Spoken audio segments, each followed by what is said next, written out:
नमस्कार, आप देख रहे हैं 9 भारत समाचार। वरंगल जिला भाजपा अध्यक्ष गंता रविकुमार ने कहा कि देश के लोगों को उन बहादुर सैनिकों का समर्थन करना चाहिए जिन्होंने आतंकवादी समूह के मन में अराजकता पैदा करने के लिए ऑपरेशन सिंदूर के जरिए पाकिस्तानी आतंकवादियों को डरा दिया।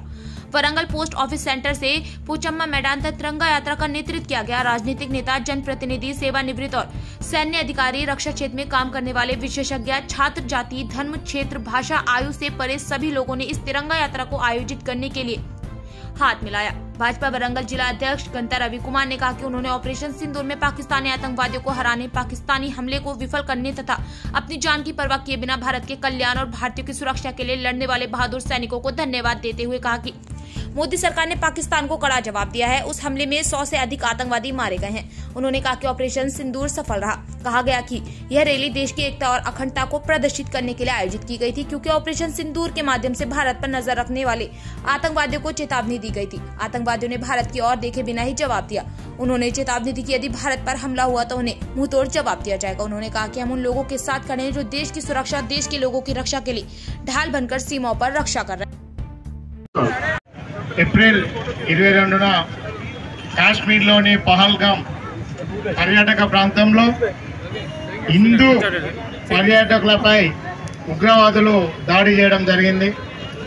ఈ దాడిలో తన భార్య ముందు భర్తను, పిల్లల ముందు తండ్రిని మతం పేరుతో కాల్చి ఈ ఉగ్రవాదులు మన మతోన్మాదాన్ని తయారు చేయడం జరిగింది।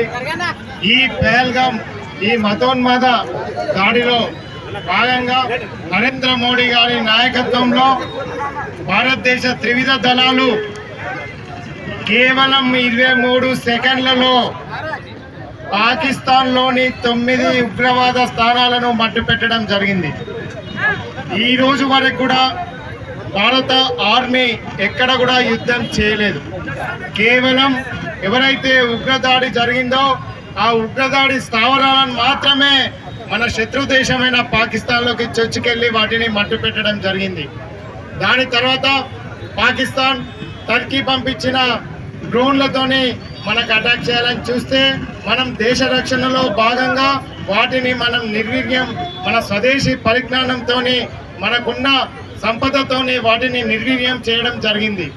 దీనిని తట్టుకోలేని ప్రపంచంలోని అగ్రదేశాలుగా చెప్తున్న అమెరికా కానీ, చైనా కానీ వారి భవిష్యత్తు రక్షణ సామాగ్రి వ్యాపారం జీరోకి అవుతుందని వెంటనే పాకిస్తాన్ని ఈ వెనుకకు తీసుకొని పోవడం జరిగిందే తప్ప ఎక్కడ కూడా భారతదేశం వెనుకడుగు వేయలేదు।